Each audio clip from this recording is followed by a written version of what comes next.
ഞങ്ങൾ നികുതി അടയ്ക്കുന്ന സർക്കാരിലേക്ക് നികുതി അടയ്ക്കുന്ന ഞങ്ങളുടെ പറമ്പിൽ വന്യമൃഗത്തെ കയറുന്നത് അനുവദിക്കാൻ പറ്റിയത്. അത് എൻ്റെ നേരെ ചൂടായി, നിങ്ങളുടെ കേസെടുക്കുന്നത്. തൊട്ടടുത്ത വീട്ടിൽ കഴിഞ്ഞ കാലം ഒരു കാട്ടുപന്നി കയറി ടി വി കണ്ടുകൊണ്ടിരുന്ന ഒരു അമ്മച്ചേനെ തട്ടിയിട്ടുണ്ട്. ഇങ്ങനെ വന്നപ്പോൾ പോലീസുകാരെല്ലാം ഫോറസ്റ്റുകാരെല്ലാം ഇവിടെ വന്നു. ഫോറസ്റ്റുകാരെല്ലാം വന്നു കഴിഞ്ഞപ്പോൾ നിങ്ങളല്ലേ ഇതിൻ്റെ ഉത്തരവാദി എന്ന് അവരോട് ചോദിച്ചപ്പോൾ അവരെൻ്റെ നേരെ തട്ടിക്കയറി.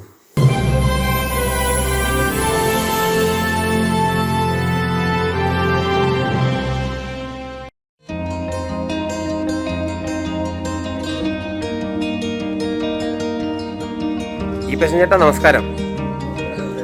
ഞാൻ ഈപ്പച്ചൻ ചേട്ടൻ ഒരു ബോർഡൊക്കെ വെച്ചത് കണ്ടു, അപ്പോൾ അതിനെപ്പറ്റി ഒന്ന് അന്വേഷിക്കാമെന്നോർത്ത് വന്നതാണ്.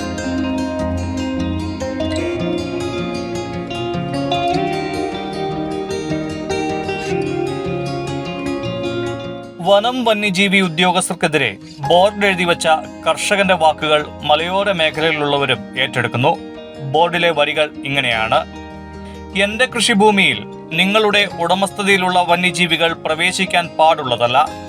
അറിയിപ്പ് മാനിക്കാതെ വന്യജീവികൾ പ്രവേശിച്ചാൽ അതുമൂലമുണ്ടാകുന്ന സർവ്വ കഷ്ടനഷ്ടങ്ങൾക്കും വനം വകുപ്പ് മാത്രമായിരിക്കും ഉത്തരവാദി. ഇങ്ങനെയൊരു ബോർഡ് എഴുതി വെച്ച് കർഷകരുടെ ശബ്ദമായി മാറിയ പാലക്കാട് കണ്ടമംഗലം മേക്കളപ്പാറ ഈപ്പച്ചൻ ചേട്ടൻ എന്ന് നാട്ടുകാർ വിളിക്കുന്ന മാത്യു പാലാത്തിന് പറയാനുള്ളതൊന്ന് കേട്ടു നോക്കൂ. ഞങ്ങൾ വന്ന കാലഘട്ടങ്ങളിൽ കാട്ടുപന്നിയുടെ ഉപദ്രവം ഉണ്ടായിരുന്നു. പക്ഷേ ഞങ്ങളത് വേണ്ട രീതിയിൽ കൈകാര്യം ചെയ്തിരുന്നു. ഒരു പ്രശ്നമില്ല. വനം വകുപ്പ് എല്ലാം ഏറ്റെടുത്ത് കഴിഞ്ഞപ്പോൾ നമുക്ക് ശല്യം മാത്രമേ സ്ഥിരം കാട്ടുപന്നിയുടെ ഉപദ്രവം. ഈ പ്രദേശത്ത് മാത്യുവിന് കൃഷികൾ ധാരാളമുണ്ടെങ്കിലും കാട്ടാനയും കാട്ടുപന്നിയും ഇറങ്ങി കൃഷികളെല്ലാം നശിപ്പിക്കുകയാണ്. ആനശല്യം രൂക്ഷമായതോടെ ടാപ്പിങ്ങിന് ആളെ കിട്ടാതായി. ഇദ്ദേഹത്തിന്റെ കപ്പത്തോട്ടം ഒറ്റ രാത്രി കൊണ്ടാണ് പന്നികൾ കുത്തിമറിച്ചത്. പച്ചക്കറി എന്തെങ്കിലും ഉപയോഗിച്ചാൽ മയില് നശിപ്പിക്കുന്നു. മാങ്ങ, തേങ്ങ, പേരയ്ക്ക കുരങ്ങുന്നുണ്ട്. തോട്ടത്തിലെ തേങ്ങ മുഴുവൻ കുരങ്ങ്. ഇത് വെക്കാൻ ഇപ്പം പ്രത്യേക കാരണം കഴിഞ്ഞ ഞാൻ കപ്പയിട്ടപ്പോൾ ഈ പെരയുടെ പുറകിൽ കപ്പയിട്ടിരിക്കുന്ന സൈഡ് മുഴുവൻ 4 വശവും സ്നേഹമതിലുകളാണ്. പലകമതില്, സ്ലാബ് മതിലുകൾ. ആ മതിൽ അതിലൊക്കത്ത് ചക്ക വീണ് മതിലിൻ്റെ ഒരു സൈഡ് ചെറിയൊരു പൊട്ടലുണ്ട്. ഒരു സ്ലാബിന് പൊട്ടൽ. ഒരു ദിവസം ഒറ്റ രാത്രി കൊണ്ട് മുഴുവൻ കപ്പയുടെ കളച്ച് പറിച്ച് മുഴുവൻ കപ്പയിൽ. അതുപോലെ ഞാൻ തൊട്ടടുത്ത് ഇവിടുന്ന് ഒരു 2 കിലോമീറ്റർ എൻ്റെ റബ്ബർ തോട്ടമുണ്ട്. നേരത്തെയൊക്കെ വെളുക്കുന്നതിന് മുമ്പ് തന്നെ റബ്ബർ വെട്ടിക്കഴിയുക. റബ്ബറിൽ നിന്ന് ആദായം കിട്ടുന്നത് നേരം വെളുക്കുന്നതിന് മുമ്പ് വെട്ടും. പക്ഷേ ഇപ്പോൾ വെട്ടാൻ പറ്റുന്നില്ല. കാരണം കാട്ടാന ശല്യം. ആ വഴി മുഴുവൻ കാട്ടാൻ, മെയിൻ റോഡിൽ ടാർ റോഡിൽ വരെ കാട്ടാൻ. അതുകൊണ്ട് ബൈക്ക് കൊണ്ട് പോയിട്ട് അവരുടെ ചെയ്യാൻ പറ്റും. പലതവണ അധികൃതരെ ഇക്കാര്യം അറിയിച്ചു. എന്നാൽ യാതൊരു ഫലവും ഉണ്ടാകാത്തതിനാലാണ് ഇത്തരമൊരു ബോർഡ് വെക്കാൻ ഈപ്പച്ചൻ ചേട്ടൻ നിർബന്ധിതനായത്. തൊട്ടടുത്ത വീട്ടിൽ കഴിഞ്ഞ കാലം ഒരു കാട്ടുപന്നി കയറി ടി വി കണ്ടുകൊണ്ടിരുന്ന ഒരു അമ്മച്ചേനെ തട്ടിയിട്ടുണ്ട്. അതൊക്കെ വലിയ വാർത്തയായിരുന്നു. എന്നെ തട്ടി ഞാൻ വീണു. അവിടുന്ന് ഞാൻ ചാടി എണീറ്റ് മറ്റേ മുറിയിൽ കയറി വാതിലടച്ചു. പിന്നെ പന്നി അവിടെ എന്ത് ചെയ്യുന്നാലും എനിക്ക് കുഴപ്പമില്ല എന്നുള്ള നിലയ്ക്ക് ഞാൻ മിണ്ടാതെ അതിൻ്റെ ഉള്ളിൽ നിന്നു.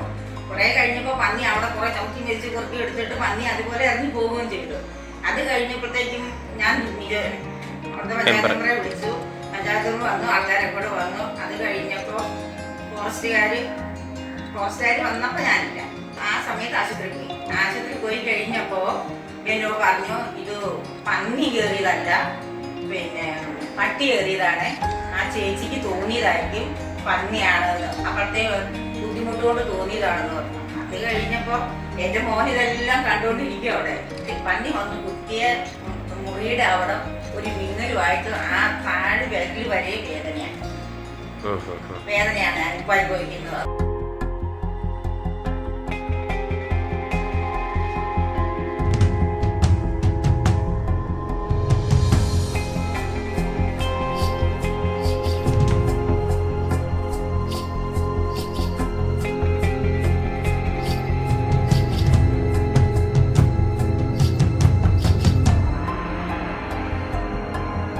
ഇങ്ങനെ വന്നപ്പോൾ പോലീസുകാരെല്ലാം ഫോറസ്റ്റുകാരെല്ലാം ഇവിടെ വന്നു. ഫോറസ്റ്റുകാരെല്ലാം വന്നു കഴിഞ്ഞപ്പോൾ നിങ്ങളല്ലേ ഇതിൻ്റെ ഉത്തരവാദി എന്ന് അവരോട് ചോദിച്ചപ്പോൾ അവരെൻ്റെ നേരെ ഞങ്ങളുള്ളതുകൊണ്ടാണ് ഇവിടെ ലൈറ്റെല്ലാം പിടിപ്പിച്ചിട്ടുണ്ട്.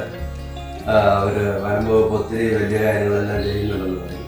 ഞാൻ ഫോറസ്റ്റിൻ്റെ റേഞ്ച് ഓഫീസർ ഉണ്ടായിരുന്നു, അദ്ദേഹത്തോട് തന്നെ പറഞ്ഞു, നിങ്ങളൊക്കെ ഇവിടെ ഇല്ലാതിരുന്ന കാലത്ത് ഞങ്ങൾക്ക് സുഖമായിട്ട് ഇവിടെ കൃഷി ചെയ്യാൻ പറ്റും.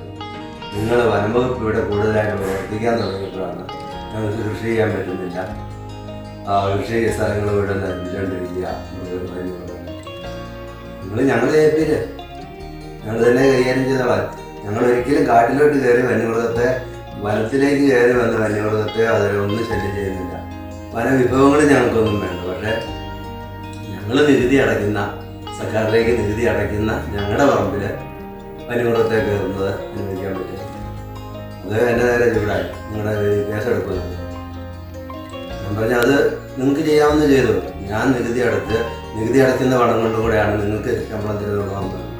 ഞാൻ സാറേ എന്ന് വിളിക്കാത്തതിൻ്റെ പേര് പുള്ളിക്ക് ഇഷ്ടപ്പെട്ടു. അപ്പോൾ അടുത്ത് തന്നെയാണ് അവർക്ക് സാറെന്ന് വിളിക്കും. സാറെന്ന് വിളിക്കാറ്, കാരണം ഞാൻ ഈ വർഷം 1,60,000 രൂപ നികുതി അടച്ച ആളാണ്. എൻ്റെ നികുതി പണം കൊണ്ടാണ് ഇവർ സാറേ ഇങ്ങനെ നടക്കുന്നത്. എൻ്റെ നികുതി പണം കൊണ്ട് കൂടെയാണ്. അതുകൊണ്ട് ഞാൻ സാറെന്ന് പറയാം, അവരെന്നെയാണ് സാറെന്ന് വിളിക്കേണ്ടത്. അങ്ങനെയെല്ലാം പറഞ്ഞ് അവരുമായിട്ട് പറഞ്ഞു. അതിനുശേഷം ഇങ്ങനെ ബോർഡ് എഴുതി വെച്ചു. ഫോറസ്റ്റുകാരൊക്കെ ബോർഡൊക്കെ വന്ന് നോക്കിയിട്ട് പോയി. എന്ത് ചെയ്താലും ഞാൻ എൻ്റെ മനസാക്ഷിക്ക് യോജിച്ച രീതിയിലാണ് എഴുതി വെച്ചിരിക്കുന്നത്. എൻ്റെ കൃഷി സ്ഥലത്ത് വനം വകുപ്പിൻ്റെ മൃഗങ്ങളോ ഒന്നും കയറി ശല്യം ചെയ്യാൻ സാധിക്കും. അതാണ് എനിക്ക് പറയാൻ. വന്യജീവികൾ ബോർഡ് വായിച്ചില്ലെങ്കിലും അക്ഷരമറിയാവുന്ന ഉദ്യോഗസ്ഥർ കർഷകരുടെ കാര്യത്തിൽ അടിയന്തര നടപടി എടുക്കുമെന്ന പ്രതീക്ഷയിലാണ് ഇദ്ദേഹത്തെ പോലെ കേരളമെങ്ങുമുള്ള കർഷകരും.